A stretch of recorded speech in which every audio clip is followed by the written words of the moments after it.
यह कहानी सन 1964 के आसपास की है। उत्तर प्रदेश के एक छोटे से गांव में, जहां आज कैंची धाम के नाम से विश्व प्रसिद्ध आश्रम है, तब सिर्फ एक टूटी फूटी कोठरी थी, एक पुराना नीम का पेड़ और उसके नीचे विराजमान एक संत जिन्हें दुनिया नीम करोली बाबा के नाम से जानती है। लेकिन तब वहां न कोई भीड़ थी, न कोई शोहरत, थे तो सिर्फ कुछ बेहद सादे भक्त और बाबा की वो लीला जो आज तक किसी कैमरे में कैद नहीं हो पाई। कहानी उस रात की है जब बाबा ने अपने एक भक्त से कहा था, आज रात मैं उस दरबार में जा रहा हूं जहां शरीर नहीं पहुंच सकता, तू चुपचाप बैठना, चाहे कुछ भी हो जाए। और जो उस रात हुआ वो न केवल अलौकिक था बल्कि अत्यंत शक्तिशाली भी था, क्योंकि उसने एक मूक बालक को वाणी दी, एक डरी हुई वृद्धा को दर्शन दिए और साबित कर दिया कि सच्चा चमत्कार कभी शोर नहीं मचाता। पार्वती और बाबा का सानिध्य। पार्वती देवी, उम्र लगभग 65 वर्ष, 40 वर्ष पहले विधवा हुई थीं, तब से बस एक ही ठिकाना था, बाबा के चरण। उन्होंने नीम करोली बाबा को उस समय देखा था जब वे कभी नैनीताल के जंगलों में तो कभी फर्रुखाबाद के किसी स्टेशन पर बिना टिकट यात्रा करते मिलते थे। कोई उन्हें पागल बाबा कहता, कोई महाराज जी। लेकिन पार्वती जानती थीं वे केवल संत नहीं हैं, वे करुणा का साक्षात रूप हैं। उस दिन बाबा का मिजाज कुछ अलग था। सुबह से ही वे चुप थे, किसी से बात नहीं कर रहे थे। दोपहर में एक भक्त ने उन्हें खीर बनाकर दी थी, तो बाबा ने कहा, आज खीर नहीं, आज तो वायुपुत्र का भोजन है। किसी ने नहीं समझा। शाम ढलते ढलते बाबा ने सबको आश्रम से बाहर जाने को कह दिया, सिर्फ पार्वती को रुकने की इजाजत थी। वो रहस्यमयी चेतावनी। बाबा ने पार्वती से कहा, देख बेटी, आज रात कुछ अदृश्य होने वाला है, तू किसी भी आवाज पर दरवाजा मत खोलना, चाहे मैं चिल्लाऊं, कराहूं या चुप हो जाऊं, तू अपने कमरे में ही रहना। पार्वती ने सिर झुकाया, परंतु उनके मन में एक जिज्ञासा थी जिसे वे दबा नहीं सकीं।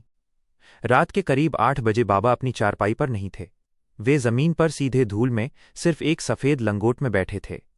उनका कंबल एक तरफ पड़ा था, आंखें बंद थीं, लेकिन मुस्कान थी, ऐसी मुस्कान जैसे कोई अत्यंत प्रिय यात्री लंबे समय बाद घर लौट रहा हो।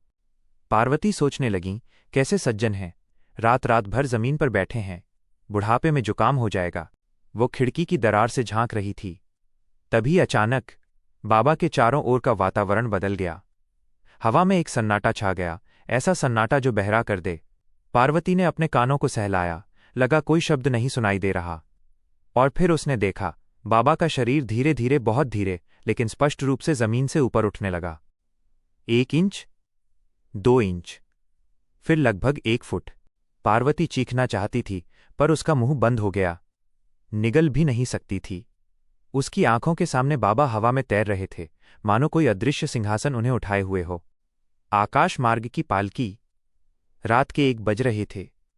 कैंची धाम के आसपास के सभी दीपक जो बाबा की सेवा में जलते थे, एक साथ बुझ गए।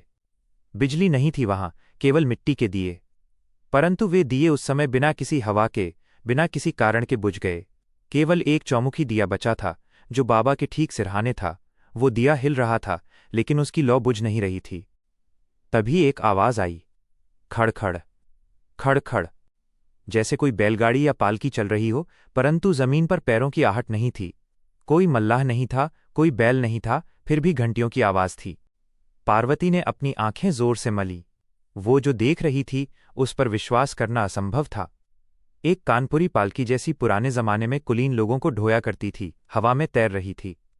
उस पालकी के आगे पीछे कोई नहीं था, फिर भी वो चल रही थी। और उस पालकी के दोनों ओर बंदरों की छायाएं थीं, पूंछ वाली कूदती फांदती परछाइयां।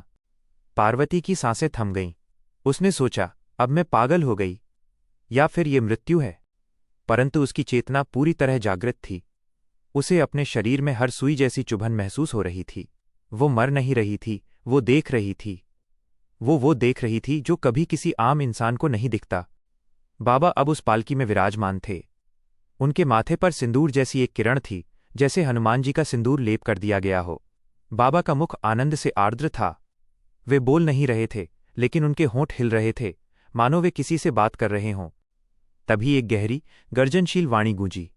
वो वाणी बाबा के मुंह से नहीं, बल्कि उस पूरी पालकी से, उस हवा से, उन बंदरों की छायाओं से आ रही थी। वो बोली, रामदास यानी नीम करोली बाबा, तू ही वो है जो इस धरती पर राम के नाम को बचाएगा।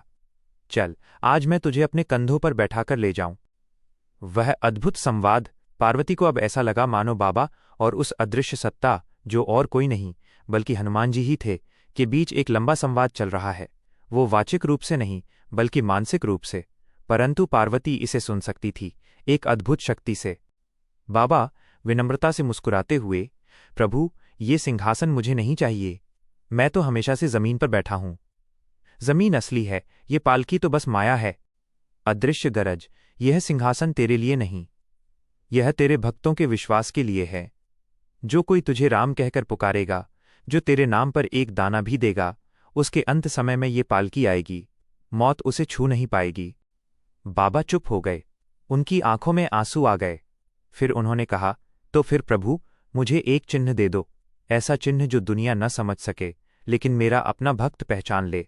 और तभी पालकी के नीचे से एक छोटा सा बालक प्रकट हुआ, लगभग 7-8 वर्ष का। उसने बाबा की ओर देखा और कहा, बाबा। पालकी। बाबा चौंक गए, यह बालक वहां कहां से आया? रात के 1:30 बजे?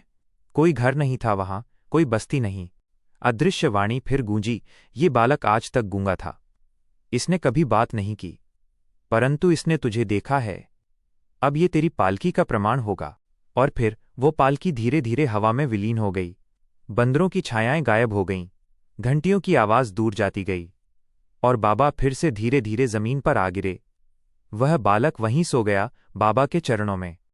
पार्वती पूरी रात जागती रही, वो हिल भी नहीं सकी। चमत्कार का प्रमाण। सुबह हुई, 4 बजे का समय था। बाबा ने आंखें खोलीं। उनकी पीठ पर धूल थी, सिर पर सिंदूर के निशान थे। उन्होंने पार्वती को आवाज दी, बेटी, पानी ला। पार्वती कांपते हाथों से पानी लाई। बाबा ने एक घूंट पिया और कहा, रात को यहां एक लड़का आया था, उसने मुझे पालकी दिखाई। अब वो लड़का कहीं नहीं है। पार्वती ने कहा, महाराज, वो बालक तो आपके चरणों में सो रहा है।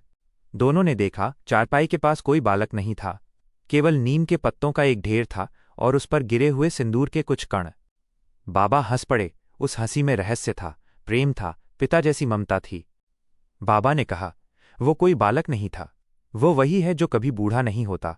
वो वही है जिसकी पूंछ है, जो समुद्र लांघ गया, जिसने संजीवनी पहुंचाई, जिसका नाम है वायुपुत्र, अंजनी के लाल, केसरी नंदन श्री हनुमान।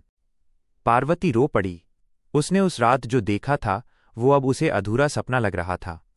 लेकिन उसके घुटनों पर लगी मिट्टी और उसकी साड़ी पर बिखरे सिंदूर के कण उसे बता रहे थे, यह सपना नहीं था।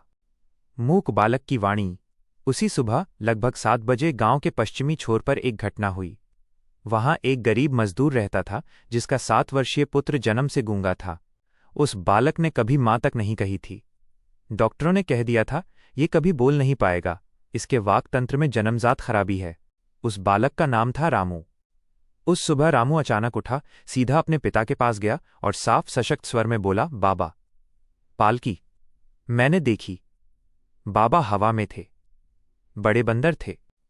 पिता स्तब्ध रह गया। मां रोने लगी। पूरा मोहल्ला इकट्ठा हो गया। किसी को विश्वास नहीं हुआ।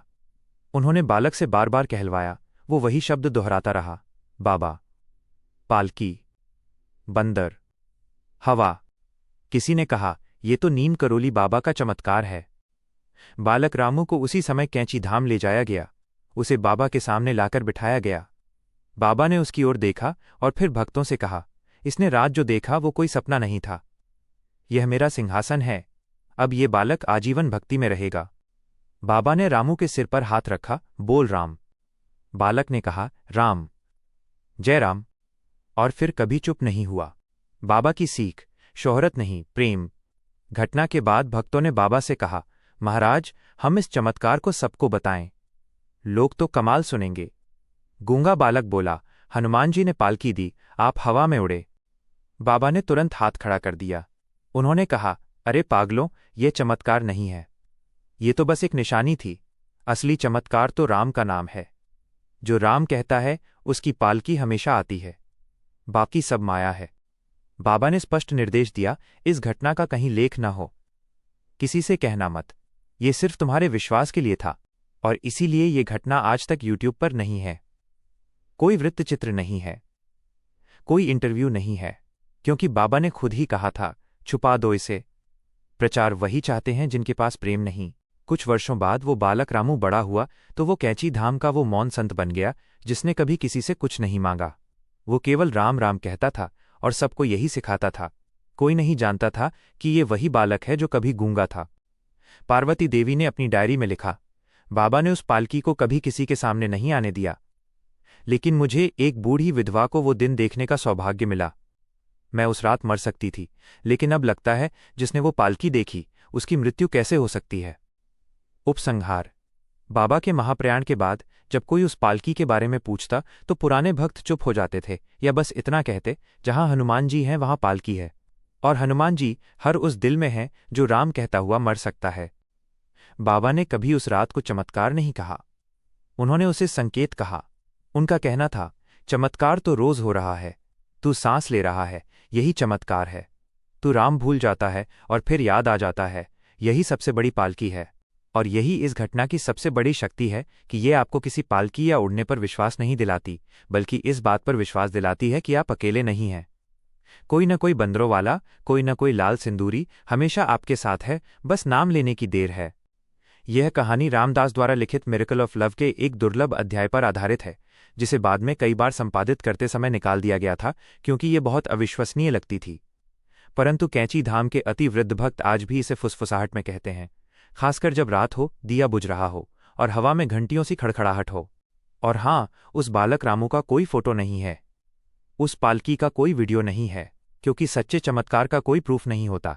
बस प्रूफ होता है एक बोलने लगा गूंगा और एक कांपती बूढ़ी स्त्री जिसकी झोली सिंदूर से भर गई।